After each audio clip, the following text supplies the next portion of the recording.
Assalamualaikum, kembali lagi dengan Vima. Pada video kali ini kita mau membahas mengenai seputar pendidikan biologi nih guys. Buat kalian yang mau mendaftar kuliah untuk tahun ajaran besok yang mau masuk biologi, di sini ada dua temenku nih. Yuk kita tanya-tanya aja langsung sama mereka. Mungkin boleh perkenalan dulu. Yang pertama di sini ada saya Heri Prasetyo, alumni dari tahun 2018. Saya Maratul Arifah, angkatan 2018 juga. Oke, mereka berdua ini bidang studinya itu pendidikan biologi, guys. Nah, langsung aja untuk pertanyaan pertama ya. Kan ini pendidikan biologi. Mata kuliah apa yang kalian sukai di kuliah pendidikan biologi ini? Kalau aku pribadi yang paling disuka itu dalam pendidikan biologi mata kuliah botani tumbuhan berpembuluh. Biotani tumbuhan berpembuluh. Kenapa kok suka itu? Ya, itu merupakan mata kuliah yang mempelajari tentang tumbuhan dari mulai morfologi, anatomi. Tapi kalau tumbuhan yang berpembuluh ini banyak membahas tentang fisiologi tumbuhannya. Oke. Kalau yang tidak disukai? Kalau yang tidak disukai mungkin yang dari segi hitungan ya, karena masuk biologi itu kemarin memang menghindari mata kuliah yang berbasis hitungan. Ternyata di pendidikan biologi pun ada mata kuliah yang hitungan, terutama statistik untuk biologi itu. Nah, itu ternyata walaupun biologi tapi tetap ada hitungannya ya guys. Oke, sekarang kita tanya ke Mas Heri. Kalau Mas Heri, mata kuliah apa yang paling disukai dan kenapa? Kalau menurut saya pribadi, mata kuliah yang saya suka itu terkait dengan kingdom animalia, lebih khususnya ke yang vertebrata. Karena di situ kita belajar banyak banget tentang berbagai jenis makhluk hidup dari Pisces sampai ke Aves. Jadi kan itu banyak sekali subfilum-filumnya. Jadi itu menurut saya materi yang sangat menarik karena kita bisa belajar banyak tentang hewan-hewan yang ada di sekitar kita. Itu sih kalau menurut saya. Oh, jadi kalau biologi itu belajarnya langsung ya, langsung melihat langsung makhluk hidupnya.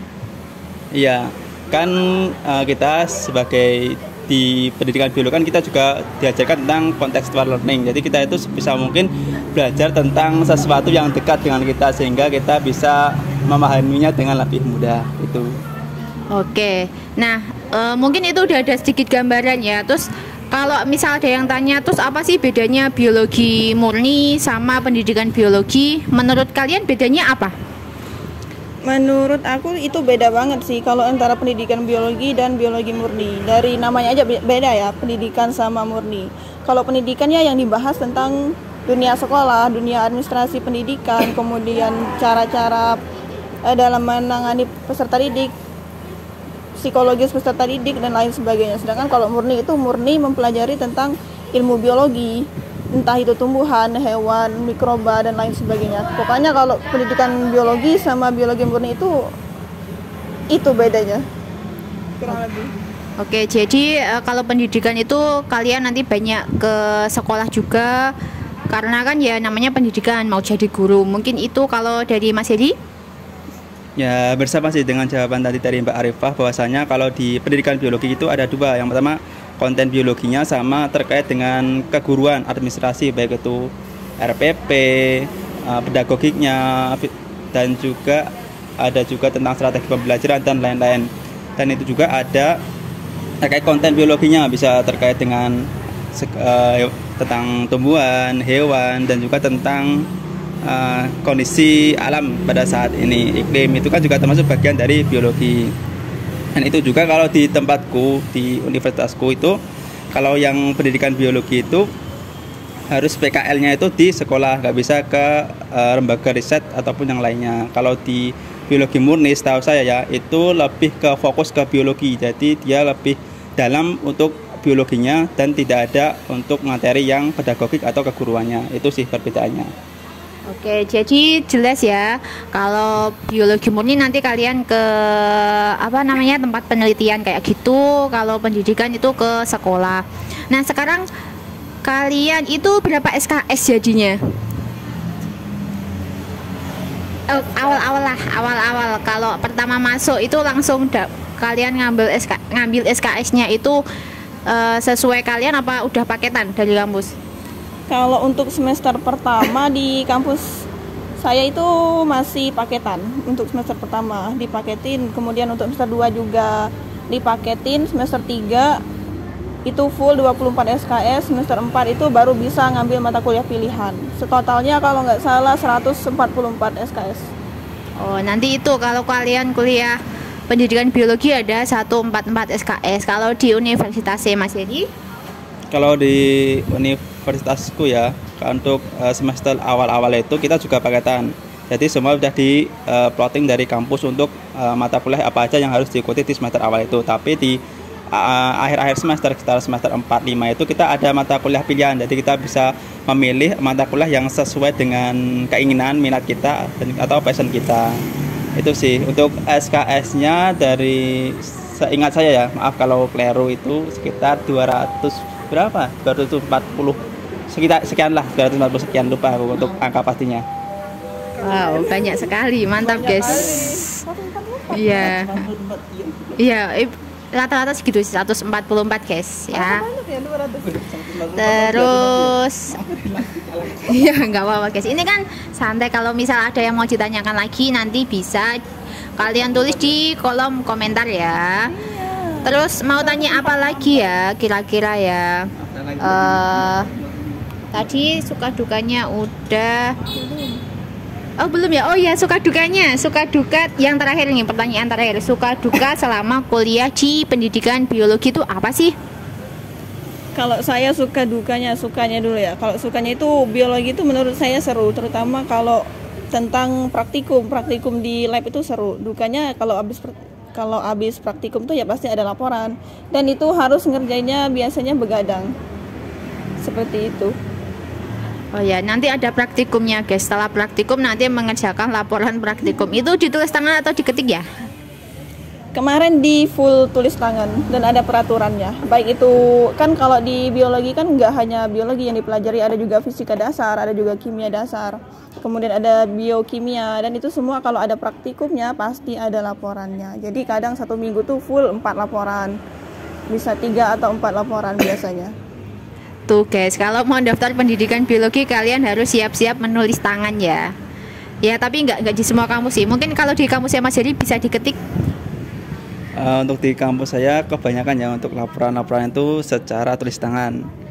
Dan untuk senangnya atau sukanya di kuliah di pendidikan biologi itu, yang pertama tadi sama seperti Mbak Arifah, bahwa ada praktikum yang menarik di lab itu. Kita bisa mengkaji sesuatu yang baru, dari contohnya kita praktikum membedah makhluk-makhluk kecil seperti kadal, katak, burung merpati dan lain-lain.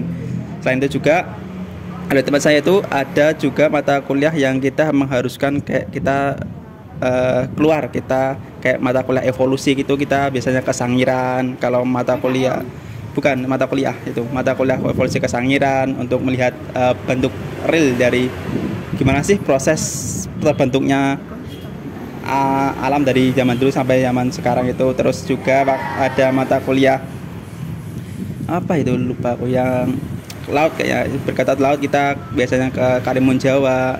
Itu sih serunya. Kalau dukanya itu juga sama, banyak laporan, itu biasanya bisa sampai 5 laporan per minggu, itu harus ditulis tangan. Apalagi kalau mata kuliah vertebrata, kalau di tempat saya di kuliah itu harus menggambar. Jadi kita itu praktikum mengamati objeknya, terus kita menggambar. Nah, habis menggambar itu kita juga buat laporan lagi. Di laporan lagi kita juga menggambar lagi. Jadi kita menggambarnya berkali-kali, dan itu harus detail di tiap bagian-bagiannya, karena nanti ada bagian-bagian ini namanya apa dan fungsinya apa, morfologinya ya, lebih tepat ke morfologinya gitu juga nanti cantumkan di laporan. Itu sih suka dukanya selama kuliah di pendidikan biologi. Mungkin Oke, mantap sekali ya. Ternyata selain biologi kalian juga belajar sejarah, kalian main ke Sangiran. Terus enaknya lagi juga tadi ke Karimun Jawa, kalian bisa main-main ke pantai. Itu sisi positifnya, yaitu sukanya. Iya, tapi dukanya itu katanya banyak laporan yang tulis tangan, menggambar, dan itu seminggu bisa sampai 5 kali. Mungkin satu lagi pertanyaannya, kira-kira selain UKT nih, kuliah biologi itu butuh uang banyak nggak sih? Misal untuk pengeluaran praktikumnya kayak gitu, dimulai dari Mas Heri dulu.